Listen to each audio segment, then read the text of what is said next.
And we're back. What's going on, y'all? We got a few replays to show, just to wrap the season up. You know, nothing major. And we have a phenomenal hand to play around the Ash Blossom, so that's what we're gonna do.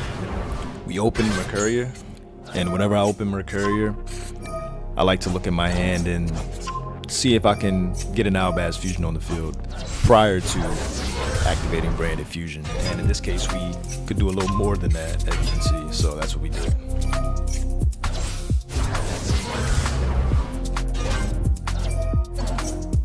And in this case, it looks like our opponent did not have the Ash Blossom, but it's much better to play around it and end on a near identical board rather than not play around it and potentially die to it. So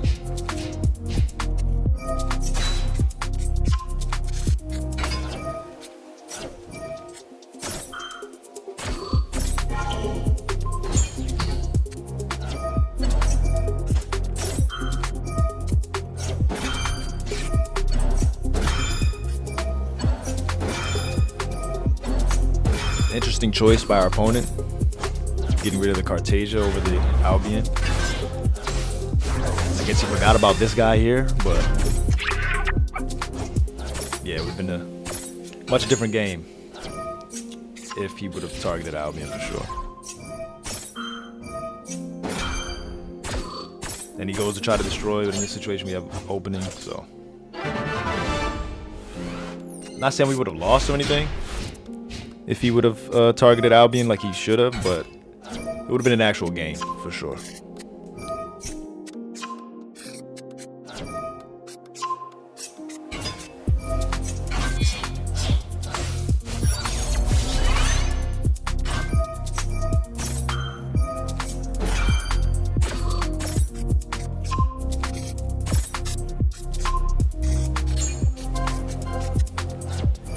That was my 1-0 Cartasia, and we don't really have many ways to get it back, so this game became a lot harder when that happened. Of course, we draw another fusion deployment, which, you know, Cartasia is what we would have summoned. Not an option. And you might be wondering why not just use fusion deployment to summon Albaz, but our opponent knows we have Super Poly, so technically he has to negate the fusion deployment. And if he does, then we go down a card. And as you can see, Kit just requires us to put a card back, and so we needed that extra card, so we couldn't really take that risk. Our opponent had Ash anyway, but, you know, had to play around that possibility.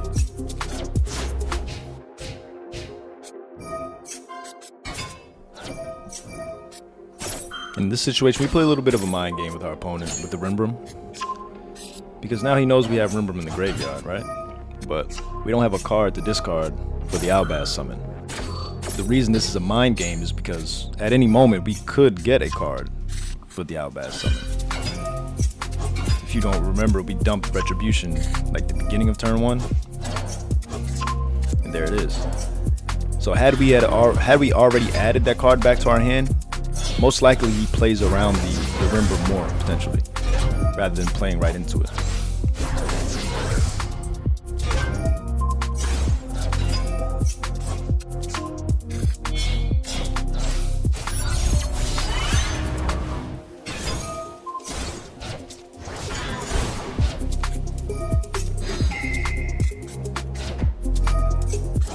Now, I did not forget about those in the comments last video, letting me know that the replays are a bit too fast. If you're sticking through it and you're still watching, then bear with me for a little bit, because the slower paced videos are kind of a new formula for me, so I definitely want to work on that a little more before I put something out, but just give me a little time.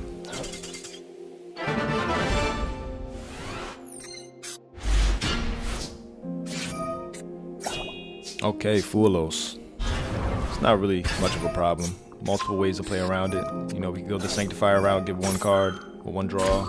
We can go the Albion route, so we can still get Lost plus whatever spell and trap we want during the end phase. But sometimes if I can get Cartesian rotation plus an Albaz, you know, I like to kind of give no draws sometimes, depending. Fortunately, we do get Fulos again during our opponent's turn, and thankfully we had the Maxi to counter this, because You know, Maxi is awful. We all hate it. It needs to finally go, for sure. But Fulos turn 1 and turn 2, that's arguably worse than just being Maxi'd on your turn 1, in my opinion. I would rather that. So I think in this case, this Maxi was fair.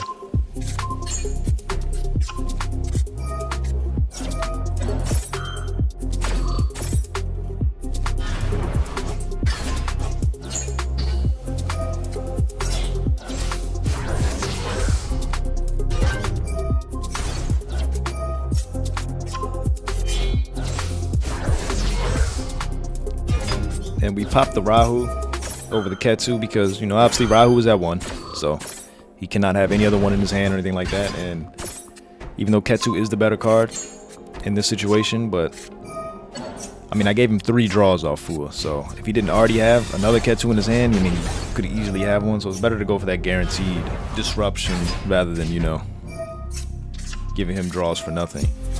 And with Rahu, he pretty much has to summon Gulamel because he's not going to summon another Arthalion. And with Ketu, he's more likely to summon something like a Secretarion, which I would rather him summon in that moment than in the middle of my turn. You know, easier to get rid of it or play around it in that circumstance.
That duel would have been an uphill battle for sure without that Maxi, but not impossible by any means.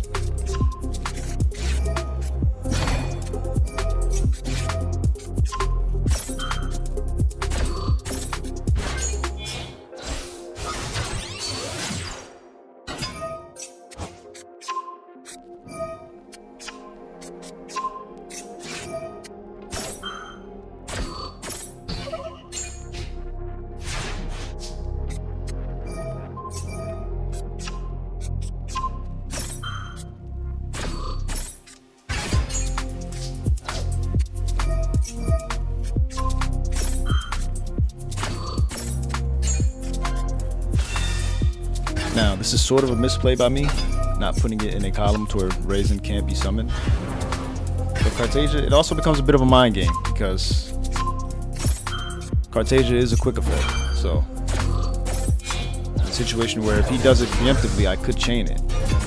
But little does he know, if he would have done it preemptively before I summoned the Alibur, this would have been a non-game.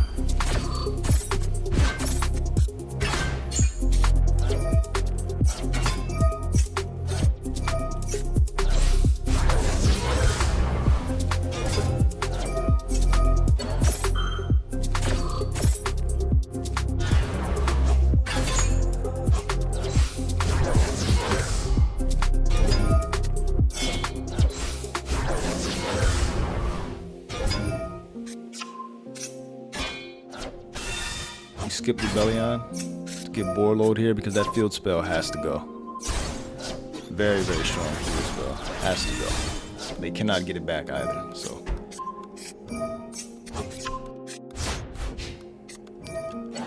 Okay, this is a very aggressive play.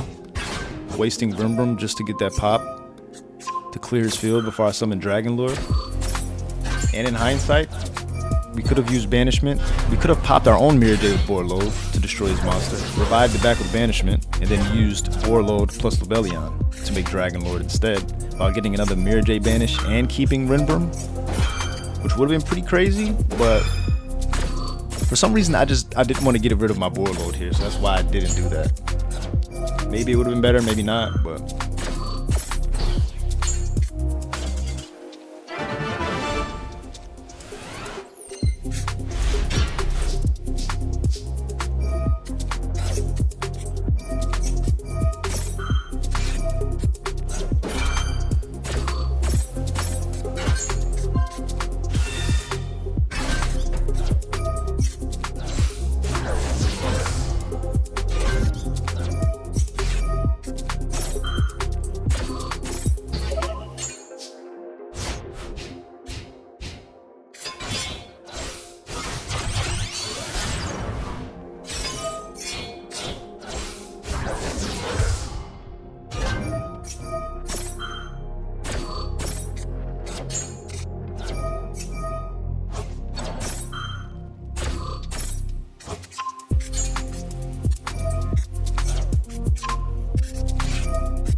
yeah, I don't know who the fuck this guy was, but he's clearly him.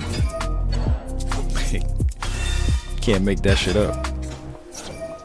Retaliating Seed, Max Seed, 2 Ash Blossoms, cross out Designator. That's ghost shit right there.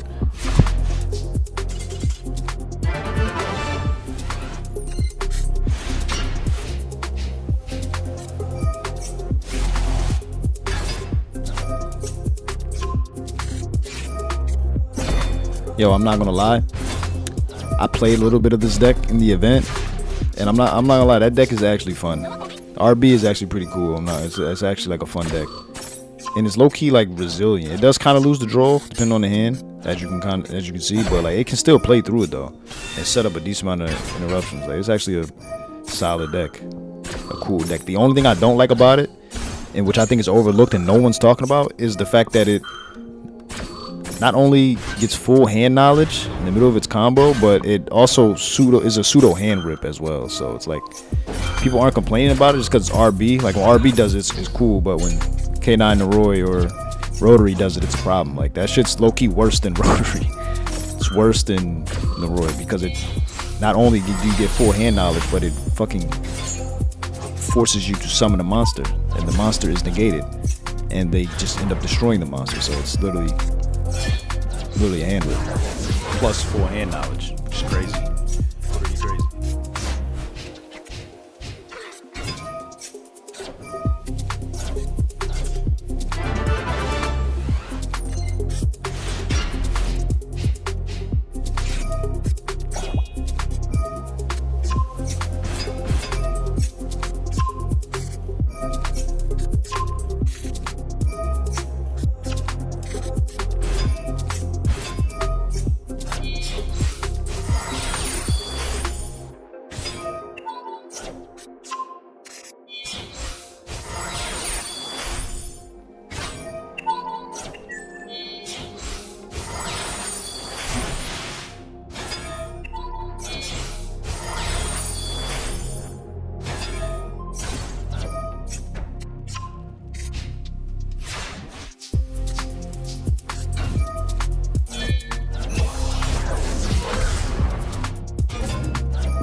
made it this far. I definitely appreciate that.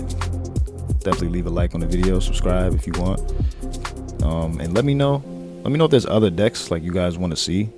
I know we love our branded, but like there's so many decks in Yu-Gi-Oh. So if there's other decks that anybody else wants to see out there, man, just let me know. Like, I'll think about it. Peace.